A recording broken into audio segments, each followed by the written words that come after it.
Te invito en esta mañana a que tú busques en tu Biblia el libro de Gálatas, capítulo 5, versículo 1. Gálatas, capítulo 5, versículo 1. Y el título de esta enseñanza es Firmes en la libertad. De esto vamos a hablar en esta mañana. Firmes en la libertad. Y esto es lo que dice este texto bíblico, Gálatas 5, 1. Dice, Cristo nos liberó o nos libertó para que vivamos en libertad. Por lo tanto, manténganse firmes y no se sometan nuevamente al yugo de la esclavitud. Lo voy a leer una vez más. Cristo nos libertó para que vivamos en libertad. Por lo tanto, manténganse firmes y no se sometan nuevamente al yugo de la esclavitud. Vamos a orar. Padre, en esta mañana te pido, Señor, de que tú dirijas esta enseñanza y pongas en mis labios las palabras exactas para poder tratar el tema del día de hoy. Te damos gracias, oh Dios, por tus bendiciones y por las cosas buenas que tú has hecho a nuestro alrededor y por tu presencia aquí entre nosotros en este día. En el nombre de Cristo Jesús. Amén y amén. El libro de Gálatas está dedicado específicamente a la iglesia en Galacia, una iglesia que fue establecida por Pablo en el trabajo misionero que él hizo.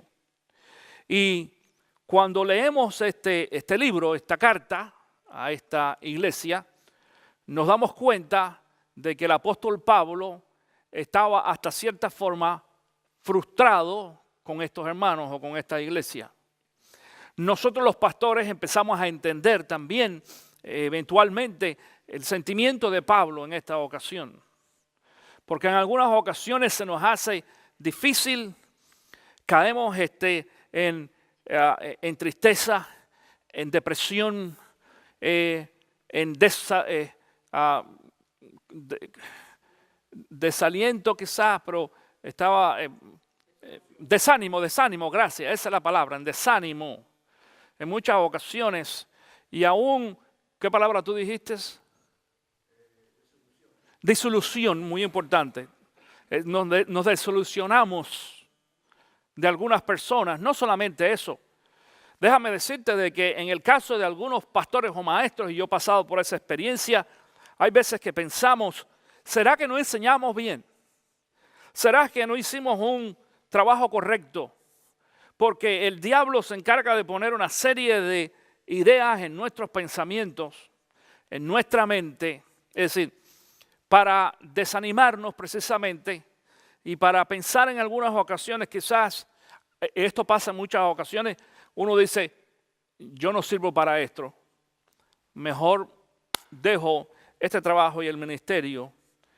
Y ustedes me han escuchado decir aquí de que en los últimos años estamos viendo una gran cantidad de pastores, en un tiempo hasta 2.500 pastores mensualmente han dejado el ministerio en los últimos 3 y 4 años.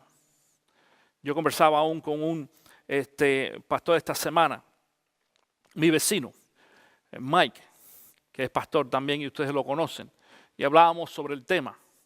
Y dice, yo conozco varios pastores que si pudieran conseguir un trabajo full time en el mundo secular, dejaban la iglesia y se iban a trabajar en el mundo secular.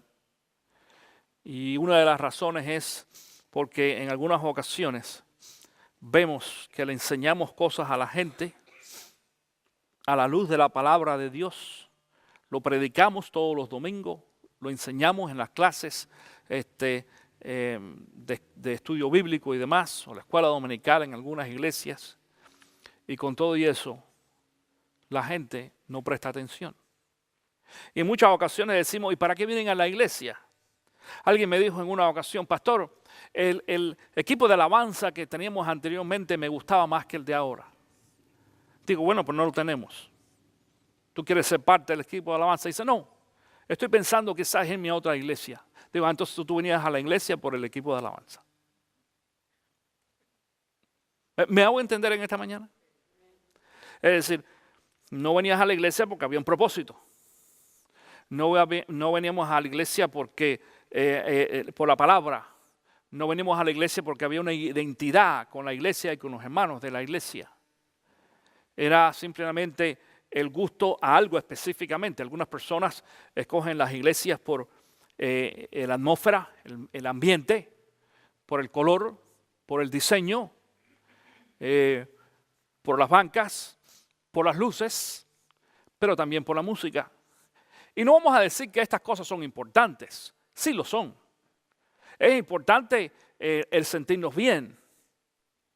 Pero en algunas ocasiones, sin darnos cuenta, le damos más importancia a las cosas que son pasajeras que a las cosas que van a permanecer. Y digo que van a permanecer porque la Biblia dice que todas las, eso lo dijo Jesús, dice, todas las cosas pasarán. ¿Pero qué cosa? Pero mi palabra no pasará. Lo único, escucha bien, lo único que nunca va a dejar de existir y no va a pasar es la palabra de Dios, la enseñanza. Es lo único. Va a pasar la música, van a pasar las luces y los templos y los edificios. Cuando yo pienso, por ejemplo, en la segunda venida de Cristo Jesús. De hecho, antes de la segunda venida, es decir, lo que nosotros conocemos bíblicamente como el rapto de la iglesia y después la segunda venida, bíblicamente nosotros, este ministerio, como en identificación quizás a otros, muchos creemos de que el rapto de la iglesia viene primero, después la segunda venida de Cristo, pero entre medio hay aproximadamente unos 7 años que la Biblia los llama como 7 años de tribulación. Durante esos 7 años los templos se van a quedar vacíos. ¿Por qué? Porque dice la palabra de que Jesús va a venir, ¿por qué? Por su iglesia. Y entonces los que se van a hacer los creyentes, es decir, que los que se van a quedar no van a ser creyentes. Esa gente no va a poder con la iglesia. Ni va a poder vamos a preparar entonces ahora equipos de alabanza y predicación. No, mi hermano, si tú no serviste antes, no vas a servir después. Y entonces, ¿qué va a pasar con todos esos edificios? Bueno, te voy a decir una cosa. Muchos de estos edificios, por ejemplo, este edificio sería fantástico para un warehouse, para un almacén, porque tiene un techo bien alto, mucho espacio. ¿Y qué va a hacer entonces la gente con tantos templos y tantos edificios vacíos? Algunos los van a tumbar, otros los van a convertir en negocios. Algunos los más bonitos con luces y los van a convertir en teatro, en discoteca, para que tú lo sepas. Te vas a acordar de mí porque lo vas a ver. Eventualmente. No, sí, lo vamos a ver, ¿sabes por qué? Porque nosotros vamos a regresar después con el Señor en la segunda venida y todo eso va a estar aquí. Por eso es que decimos, lo vamos a ver. Es decir, hay muchas cosas que la Biblia no dice que tenemos que ir pensando en qué pudiera pasar. El otro día estaba yo viendo en History Channel, el canal de historia, un programa, no sé si alguno de ustedes lo ha visto, que se llama El mundo sin humanos, sin seres humanos. ¿Alguien lo vio? ¿Tú lo has visto? Y curioso cómo los científicos y demás se están más o menos pues dando una idea de qué pasaría el mundo si no hubiera seres humanos. La vegetación empieza a acabar con todo, con los edificios y eventualmente, y lo hemos visto en lugares donde lugares abandonados, como la vegetación y demás, increíble. Cómo los edificios aún se destruyen, es decir, que la presencia del ser humano es lo que mantiene todas esas cosas. Durante 7 años, cuando no haya templo, no haya iglesia, es decir, va a haber templos, pero no va a haber iglesia porque se supone que los pastores, no todos se van a ir. Eso es tremenda sorpresa. ¿Cómo? Sí, claro, no todos los pastores se van a ir con Jesús. Pero están supuestos a irse, pero no. Porque hay muchos pastores que no son realmente pastores. Igual que hay muchos creyentes que no son realmente creyentes, que no son realmente cristianos. Y Pablo se topó con este problema con la iglesia en Gálatas, que después de tantos años compartiendo con ellos allí, enseñándoles la palabra, ahora él no estaba, ahora él había seguido su viaje misionero, y esta gente había pues quedado encargada y tenían quizás su pastor o sus líderes, pero aparentemente, quizás, no lo dice aquí el libro de Gálatas, pero es posible que el líder que la iglesia tenía, pues también estaba flojo en eso, pero había otros problemas. Porque entonces, ahora lo que él había enseñado a la iglesia estaba comprometido y la gente había cambiado la enseñanza bíblica. Yo te invito a que te vayas ahí mismo en Gálatas capítulo 1 para ver algo bien interesante. Gálatas capítulo 1, comenzando en el versículo 6. Mira lo que dice Pablo. Dice, me asombra que tan pronto estén dejando ustedes a quien los llamó por la gracia de Cristo para separar o para pasarse a otro evangelio. No es que haya otro evangelio, sino que ciertos individuos están sembrando confusión entre ustedes y quieren tergiversar el evangelio de Cristo. Pero aún, si alguno de vosotros o un ángel del cielo les predica un evangelio distinto del que le hemos predicado, que caiga bajo maldición. Como ya lo hemos dicho, ahora, lo repito, si alguien les anda predicando un evangelio distinto del que recibieron, que caiga bajo, ¿qué cosa? Maldición. Interesante que el apóstol Pablo en esta ocasión enfoca, escucha, no habla del edificio, no habla de la música, no habla de la adoración ni de la alabanza. No importa que tú cambies el estilo, no importa que tú cambies la decoración del templo, no importa que tú cambies el color de la alfombra y de las sillas o las bancas o lo que tú quieras. El problema aquí que se estaba cambiando era ¿qué cosa? La palabra, el evangelio, la enseñanza. Esto se estaba cambiando. Alguien se me acercó hace poco y me dijo, pastor, ¿por qué usted desde el púlpito en algunas ocasiones hace críticas sobre lo que otras personas enseñan que no es correcto? Digo, porque la Biblia me enseña a mí, dice que si hay algo que no se esté enseñando correctamente en la iglesia, el apóstol Pablo dice, denúncialo. Denúncialo quiere decir, declara, déjalo saber. Por eso es que hay tanta gente y tantos cristianos que están confusos, que le llega uno a la puerta y le dice una cosa, le llega el otro a la puerta y le dice que si son de los 144,000, le llega al otro a la puerta con las camisitas blancas y las corbaticas montados en bicicleta. ¿No lo ha visto eso? Yo no sé cómo le hacen con el calorón que hace. Siempre andan igual. El otro día me empaté visitando a una familia de la iglesia. Tenían allí en la casa invitados a 2 jóvenes mormones. Y me llamó mucho la atención, porque yo soy el pastor y llegó y ahí los habían invitado a comer. Y yo le dije a uno de ellos, ¿cuál es tu nombre? Y me dijo, soy elder. Elder quiere decir como anciano. Anciano fulano. Anciano Juan, por decirte algo. Digo, mucho gusto Juan, mi nombre es Robert. Dice, no me llames Juan, me llamas elder. Digo, ok, déjame decirte, mi nombre es Pastor Robert López. Entonces me llamó otra vez, no me llamó pastor, me llamó Robert. Digo, what happened? Digo, ¿qué pasó? ¿Nos llamamos por el título o nos llamamos por el nombre? El problema es que ellos no respetan títulos de otras personas. Pero ellos exigen que se les respete su título, porque el título de ellos es mayor que el de los demás.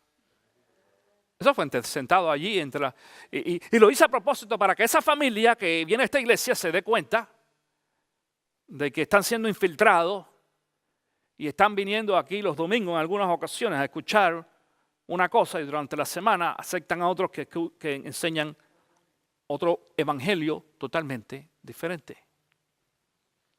Yo nunca he tenido problema en que los creyentes, los cristianos, visiten otra iglesia cristiana. No hay ningún problema. No importa la denominación, si es evangélica cristiana. Tú puedes ir a una iglesia bautista, pentecostal, metodista, asamblea de Dios, la que tú quieras, siendo un miembro de esa vida. Lo que sí aconsejo a los miembros de CC Vida y más que todos los líderes es de que no te vayas a otra iglesia cuando tu iglesia hay actividad, hay algo que hacer, cuando hay un servicio. ¿Por qué? Porque es mal testimonio. Es mal testimonio. Porque si tú vas a otra iglesia, habiendo servicio en nuestra iglesia ese día, hay un dicho que dice, no hagas cosas buenas que parezcan malas. Es mal testimonio. Mi responsabilidad es primero con mi casa. ¿Qué te parece de que tú vayas al cumpleaños del vecino al frente cuando es el cumpleaños de tu hijo ese día? Ouch. Pero no es ningún problema de que un cristiano visite otra iglesia cristiana evangélica, no es ningún problema. Está bien.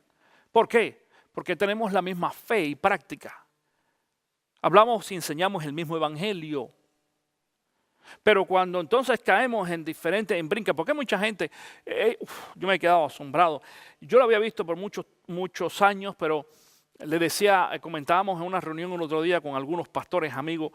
Cuando yo vine a Ocala hace 7 años atrás, yo pensé que lo conocía todo en el ministerio. Me equivoqué. Big time. Y esta semana pasada, inclusive, o la antes pasada, tuvimos la oportunidad de tener una reunión. Lavinia estaba conmigo ese día, donde un pastor, igual que viene de otra ciudad, me hizo la misma pregunta. Me dijo, déjame hacerte una pregunta. Mi experiencia aquí en esta ciudad donde vivimos es esta y esta. Digo, no, la misma, no eres el único. No te sientas mal. Tanto es que me acaban de invitar a que vayamos el próximo martes a almorzar juntos porque él necesita desahogarse. Quizás yo también. Quizás yo también. Y Pablo necesitaba desahogarse. Y lo hizo a través de ¿qué? De una carta. Cogió una carta y le escribió a aquella iglesia diciendo, pero ¿qué les pasa a ustedes? Dice, fíjate cómo dice el versículo 6. Me asombra que tan pronto estén dejando ustedes a quien los llamó por la gracia de Cristo para pasarse a otro evangelio. Me asombra, es como que, ¿qué? ¿Qué les pasa a esta gente? Pero si yo les he enseñado durante tanto tiempo lo que tienen que hacer y cuál es el evangelio verdadero, ¿cómo es posible que ahora se pasen a otro lado? Esta persona que hace unas cuantas semanas atrás me decía de que por qué yo en el púlpito enseñaba cosas que otros pastores o otros maestros de la palabra o otras personas, no tienen que ser líderes ni pastores, enseñaban incorrectamente. ¿Que por qué? Porque eso era hablar mal de los demás. Digo, no, yo no he dicho nada malo. No he dicho una crítica incorrecta. No he acusado a nadie de algo falso. Ni he dicho nombre. Pero aún, si digo nombre no es ningún problema. Porque la palabra nos enseña también. Y te lo voy a probar en esta mañana. Y tú vas a decir, sí, pastor, pero, por ejemplo, ahí Pablo no habla de nombre. No habla de nombre porque no sabía quién. Él no sabía. Dice aquí, dice, no es que haya otro evangelio, sino que ciertos individuos están sembrando confusión entre ustedes y quieren tergiversar el evangelio de Cristo. Él no sabía quién.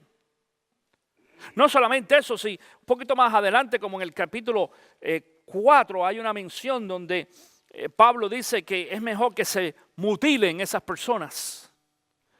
Porque todo este texto, este capítulo, es decir, todo el libro se refiere específicamente a este evangelio equivocado que algunos están infiltrando en la iglesia. Y a lo mejor tú dirías, pastor, dice ahí que no es que haya otro evangelio. Entonces, ¿cómo es? Espérate. Es cierto, no hay otro evangelio. Hay uno solo, que es el evangelio que nos enseña la palabra de Dios. Pero entonces, ¿por qué habla de otro evangelio? Porque cuando tú tomas el evangelio de Cristo y lo tuerces, lo utilizas para tu propia conveniencia, entonces se convierte en otro evangelio. Voy a poner ejemplos en este día. Por ejemplo, algunos dicen las personas buenas van al cielo.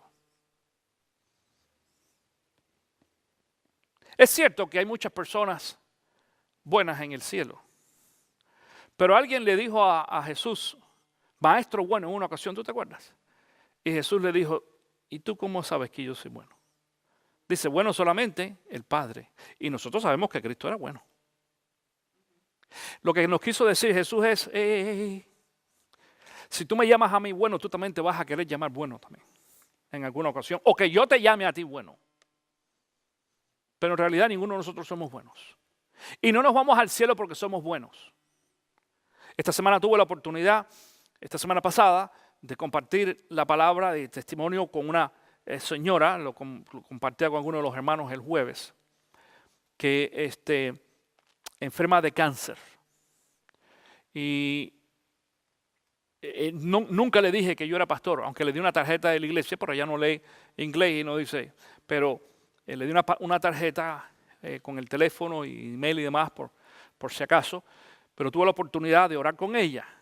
Una mujer joven, 52 años. Si tú la ves hace el año pasado para la fecha de mayo, digo porque estuve viendo su licencia de conducción y la fotografía, te quedas asombrado. En menos de un año el cáncer se la ha comido y parece una señora más o menos de unos 90 años. Pero arrugada así, completamente arrugada, toda. Sin pelo por la radiación. Y 52 años. Me quedé, pero dije, ¿qué es esto? Yo no podía creer la diferencia. Aún en su licencia se veía una mujer bonita, hermosa, y la apariencia de lo que pasa con el cáncer. Y en ese momento el Señor me dijo, háblale. Pero sí, déjame decirte, pero con una claridad tremenda, te digo, vaya, como si tuviera a Dios aquí diciendo así, mira, háblale. Le dije, déjame hacerte una pregunta. Porque cuidadosamente no quería, tú sabes, herir sus sentimientos, ser sensible con este tipo de personas. Y empecé a dirigir la conversación hasta que ella me dijo abiertamente cómo fue que comenzó su enfermedad, cómo se lo descubrieron y todo. Y me dijo, el doctor me ha dicho que tengo menos de un año de vida. Dice, y yo lo acepto. ¿Qué voy a hacer? Y le dije a ella, déjame hacerte entonces una pregunta. Cuando tú mueras, ¿dónde vas a ir? Esa mujer estaba parada delante de mí así. Había un counter por medio. Y ella se echó a llorar. Y me dijo, al cielo. Y digo, qué bueno que tú sabes que vas al cielo. ¿Y por qué vas al cielo? Y se tocó el pecho y se dice, yo soy buena. Dice, bueno, pero yo amo a Dios. Digo, ok, ahora la cosa cambia. Digo, porque mira, nadie se va al cielo porque es bueno. Pero mucha gente tiene eso en mente. Mucha gente tiene eso en mente porque alguien se lo ha puesto en la mente. Porque ese es un evangelio fácil. En la conversación ella me dijo, dice, mira, el año pasado cuando me descubrieron el cáncer, yo no iba a la iglesia. Es más, me dijo, viví una vida muy desorganizada. Dice, viví una vida, como dicen los hispanos, la vida loca. Dice, a pesar de que me crié, me dijo, me crié en una iglesia bautista cuando era niña. Dice, ahí me crié, mi familia pues es parte de la iglesia, pero yo decidí, dice, separarme de Dios. Viví mi vida como me da la gana. Tengo 2 hijas, un esposo y las hijas ya grandes. Y las hijas viven exactamente la misma vida porque eso fue lo que ella les enseñó. Dice, pero unos días, eso fue lo que me dijo, escucha, dice, unos días antes de que me diagnosticaran la enfermedad, dice, porque yo estaba bien, no me sentía mal ni nada por el estilo. Fue una rutina de doctor, cuando el doctor se dio cuenta, tenía cáncer en los pulmones y un cáncer que se ha regado ahora por todo el cuerpo, porque ahora tiene hasta cáncer en el cerebro. 4 tumores le han descubierto en el cerebro como parte de la metástasis del cáncer. Y esta señora me decía, pero unos días antes de que me descubrieran el cáncer, dice, yo sentía que Dios me decía, necesitas regresar a la iglesia. Necesitas arrepentirte de tu pecado. Necesitas dejar atrás la vida que has dejado. Dice, yo no entendía por qué. Dice, después que el doctor me diagnosticó, dice, lo primero que hice fue buscar una iglesia. Y ahora pues ha regresado a la iglesia con su familia y su pastor está tratando de ayudarle. Y dentro de la conversación, mi punto principal de enfoque era, te vas al cielo porque tú has creído en Cristo Jesús. Dice, sí, mi pastor me lo ha explicado. Pero con todo y eso, cuando yo me di cuenta, cuando le pregunté la primera vez, pues ella decía, me dijo, soy buena, aunque enseguida me dijo, amo a Dios. En realidad no importa qué tan buenos seamos, eso no nos lleva al cielo, pero es una forma de evangelio para mucha gente. Otro, por ejemplo, es, si pecas pierdes la salvación. Hay muchas iglesias o personas o líderes que enseñan eso. Si tú pecas, pierdes la salvación. Y nosotros enseñamos claramente de que ser salvo no es licencia para pecar. De hecho, ser salvo es la conciencia de que el pecado y yo, o la vida que yo vivía anteriormente, ya no tenemos nada que ver. Hay una separación entre la persona que es salva, verdaderamente creyente, y la antigua forma de vivir. Eso no quiere decir que no pequemos, porque todos pecamos en alguna ocasión de todas maneras. Es más, no en alguna ocasión, todos pecamos todos los días, de una forma u otra. Pero ya no estamos, claro, con la mente, con muchas cosas, pero ya no estamos ligados al pecado como lo estábamos antes, o por lo menos no nos interesaba. Antes no nos interesaba. Pero en algunas ocasiones enseña eso. Otros, por ejemplo, enseñan, para bautizarte necesitas estar preparado. Eso es lo que dicen algunos. La Biblia no habla de eso. La Biblia nos enseña a nosotros que para bautizarnos, todo lo que tú necesitas es haber creído en Cristo Jesús. Punto. Pero es cierto, escucha esto, nos enseñaron eso en cualquier iglesia. En esta congregación hay personas que venimos de trasfondos de otras denominaciones, bautistas, pentecostales, metodistas, adventistas, no sé, presbiterianos, lo que sea. Y todos, yo recuerdo, a mí también me lo habían enseñado hace muchos años. Cuando yo era pequeño, para que tú te pudieras bautizar, tenías que estar yendo a la iglesia por lo menos un año. Y después pasarte otro año más yendo a unas clases de bautismos. Y otro año más sirviendo. Y quién sabe que ya cuando vienes a ver ya, imagínate tú, ya uno dice, ¿para qué me voy a bautizar? Ahorita viene Cristo, de todas maneras. Pero era así antiguamente, quizás alguno de ustedes se recuerda que esa era la costumbre. Y con los años, es más, te voy a decir una cosa, cuando yo fui pastor por primera vez, hace 28 años atrás, yo traía mucha de esa influencia. Al principio yo también hice lo mismo. Al principio hubo muchas personas que se querían bautizar y yo fui quien los aguanté. Le dije, no, todavía, espérate, porque tienes que hacer esto, porque era lo que se me había enseñado. Y eventualmente, poco a poco, fui aprendiendo y digo, no, pero esto no puede ser, esto no funciona así. Déjame decirte una cosa, habían otros amigos míos pastores que ya el Señor los había transformado y se habían dado cuenta de que este punto del bautismo no era así, porque yo también tuve la oportunidad de haber predicado otro evangelio en ese punto. Y otros amigos que me dijeron, no, Robert, esto es así. Y yo no estaba de acuerdo al principio porque a mí no me habían enseñado eso. Hasta que me di cuenta y dije, oye, ve. Déjame ir al fundamento bíblico a ver. Y me di cuenta de que yo estaba equivocado. Equivocado en lo que a mí también me habían enseñado. Que cuando una persona cree en Cristo Jesús y se convierte, necesita inmediatamente ser bautizado como obediencia. El bautismo no te obliga a ti a venir a la iglesia todos los días. El bautismo no te obliga a dar tu diezmo. El bautismo no te obliga a nada. Simplemente es un testimonio de fe en Cristo Jesús, de que tú has creído en Cristo. Un testimonio público, punto. Eso es lo que es el bautismo. Pero en muchas ocasiones cambiamos el evangelio con detalles como estos.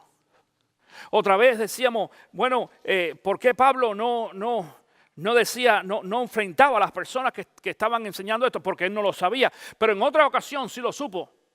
Te voy a decir una cosa, vete ahí al capítulo 2 de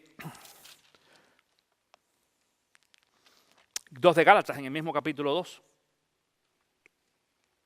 Mira lo que dice Gálatas capítulo 2, comenzando en el versículo 11. Esto es un relato que también se nos cuenta en el libro de los Hechos, porque en esta ocasión, lo que voy a leer ahora, sucedió cuando Pablo estaba ministrando en la iglesia de Antioquía.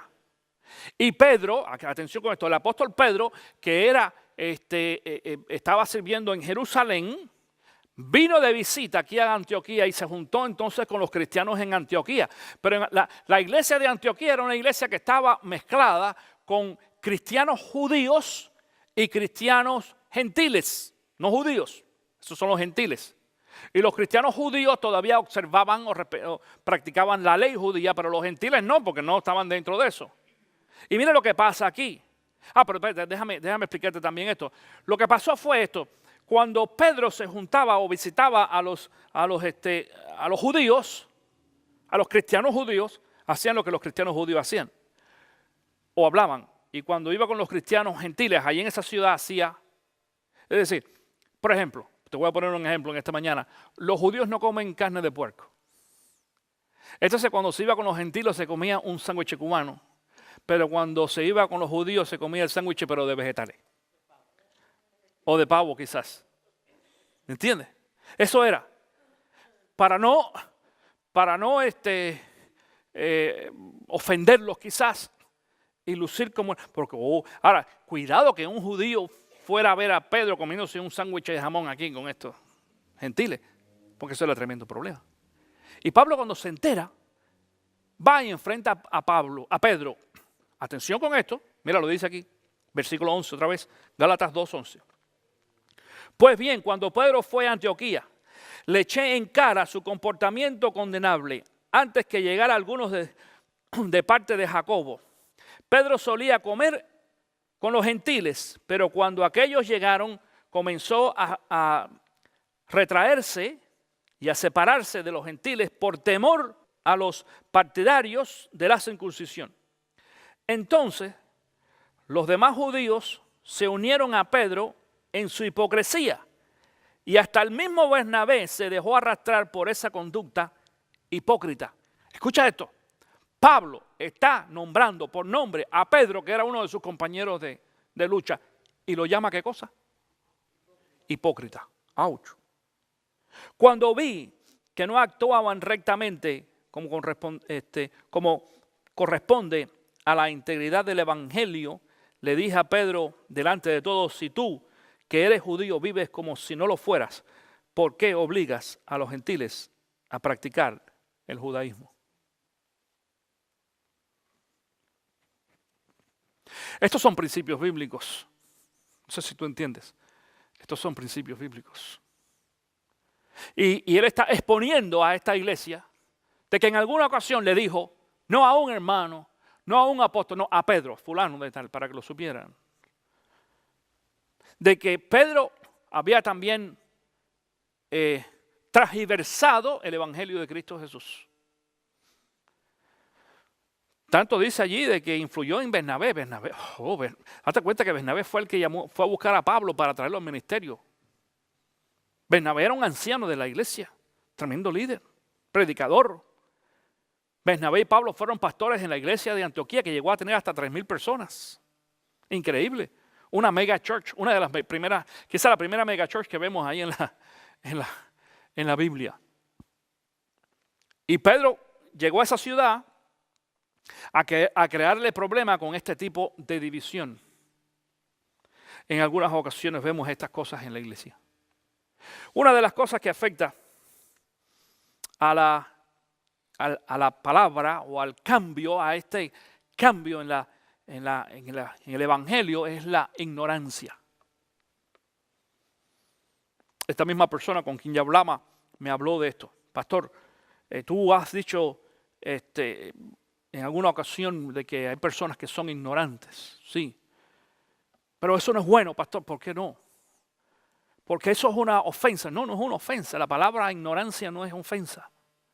Que algunas personas lo utilicen mal, incorrectamente, no me hace a mí estar equivocado. Yo soy ignorante de muchas cosas. De muchas. Imagínate que yo de pronto diga ahora, vamos a hacer una conferencia aquí de medicina en la iglesia. Cómo cuidar tu salud desde el punto de vista médico. Tal día, tal hora. Y yo ponga ahí, conferencista, Pastor Robert López.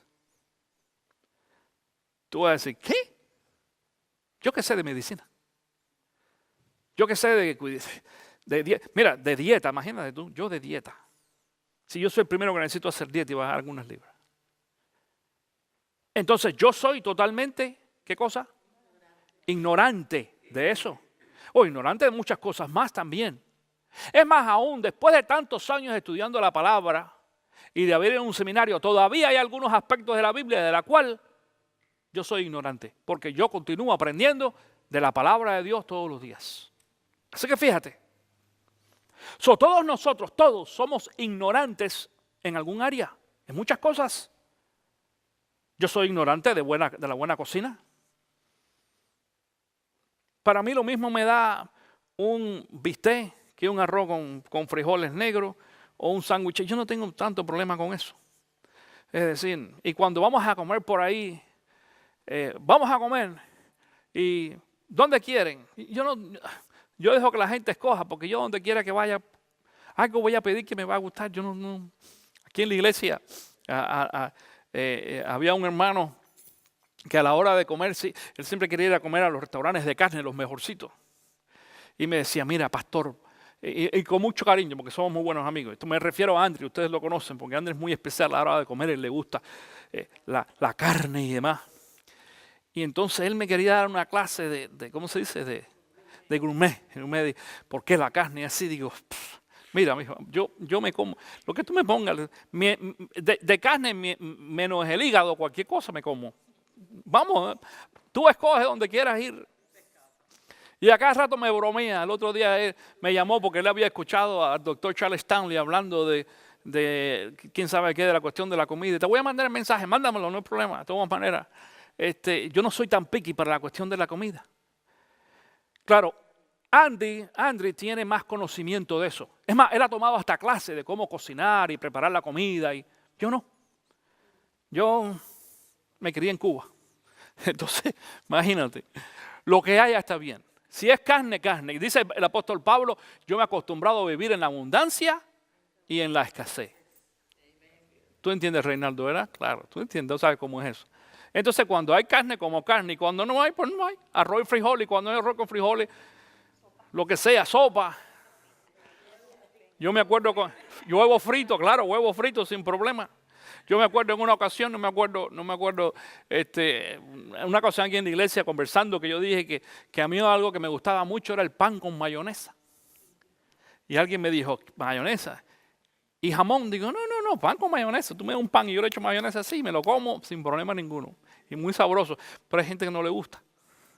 No, pero yo no me como un pan si no sea con jamón o queso o turkey.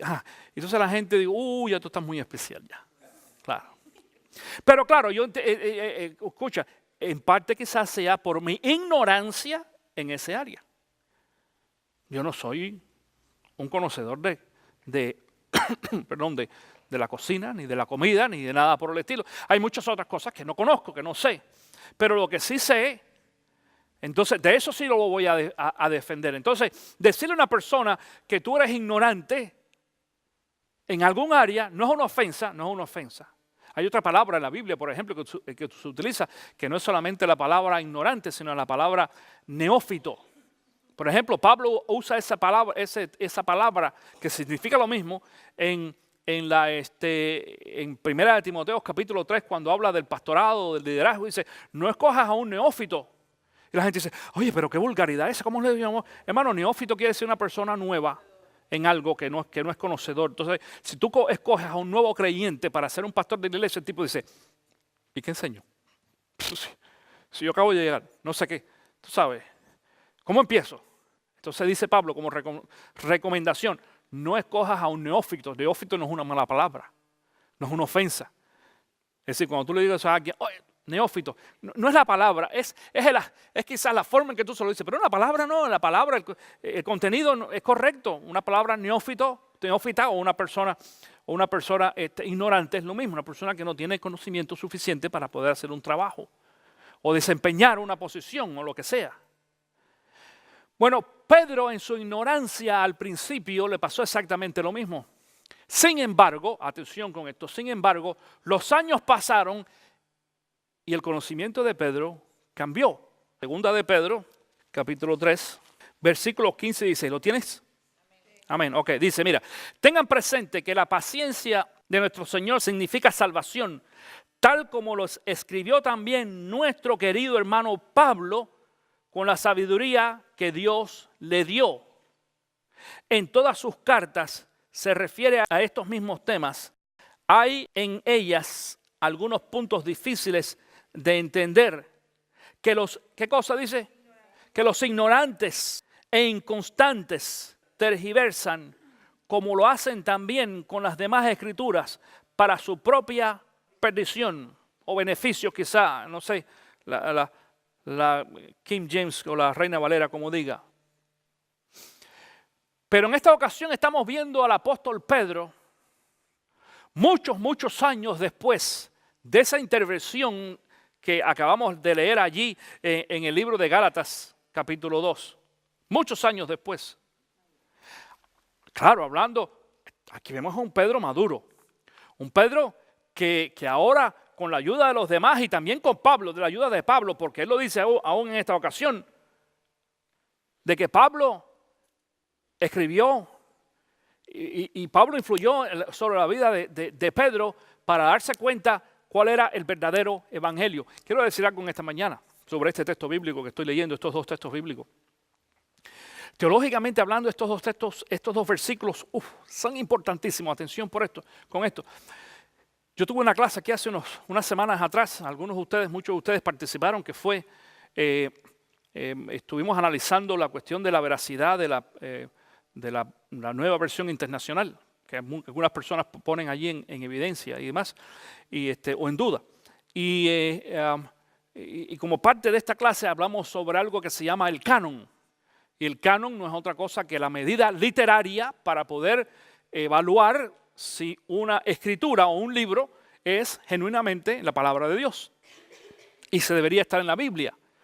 Y hubo un grupo, como concilio, lo que hizo fue estudiar cuidadosamente y aplicar el canon a esos textos bíblicos que ellos iban encontrando para determinar si pertenecían a la Biblia.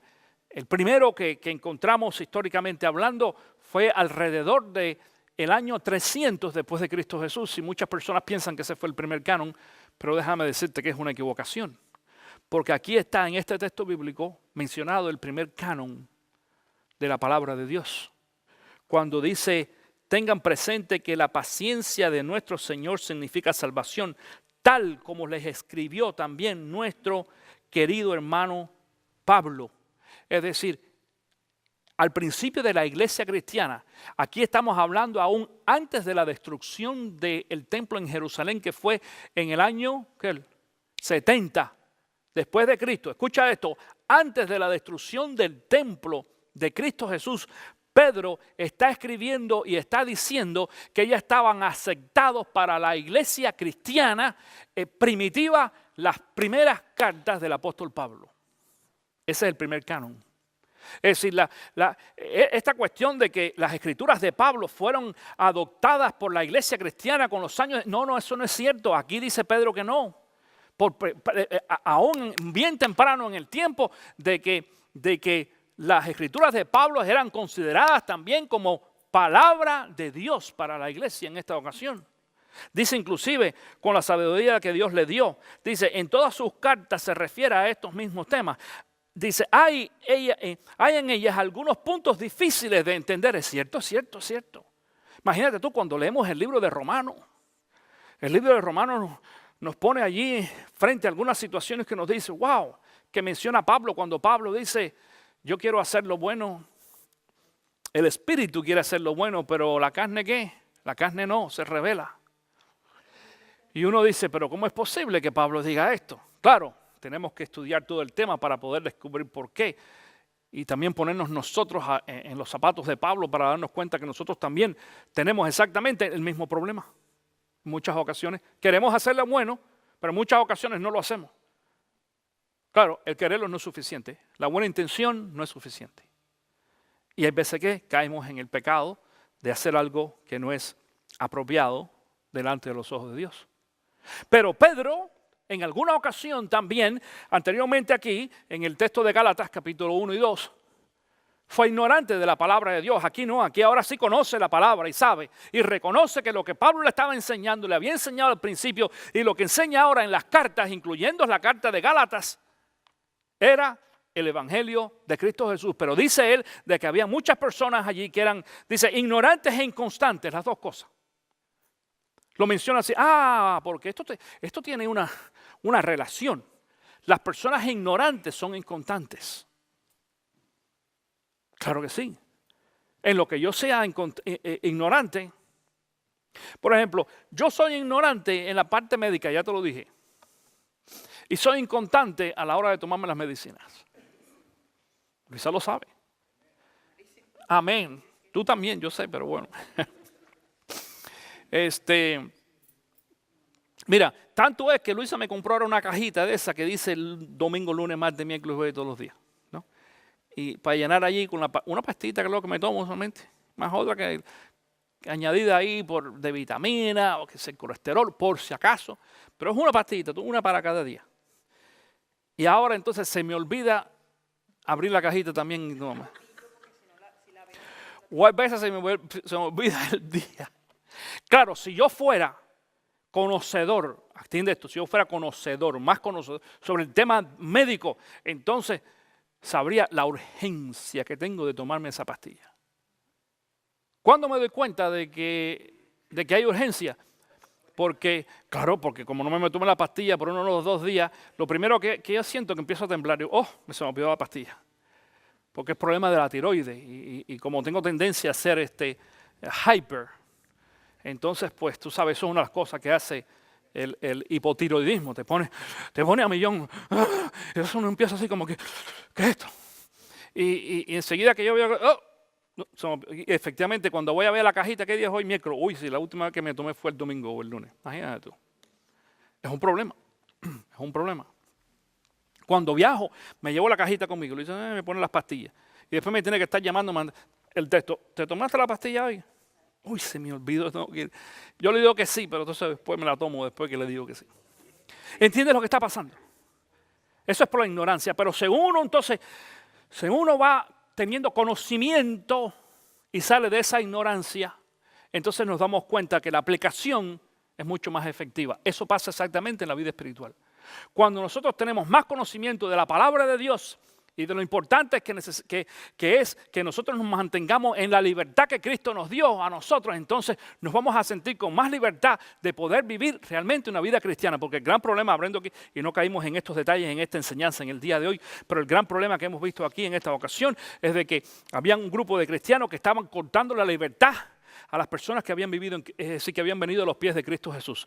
Ahora que eran cristianos, pues entonces se les estaba obligando a hacer una serie de cosas, incluyendo la circuncisión, que para los nuevos cristianos no era necesario, simplemente. Sí, es bueno, dice, los judíos decían, que bueno que tú eres cristiano, pero además de ser cristiano, para tú poder ser salvo e irte al cielo, entonces tienes que cumplir con la ley, tienes que hacer cosas buenas, tienes que diezmar y ir a la iglesia todos los días. No es cierto.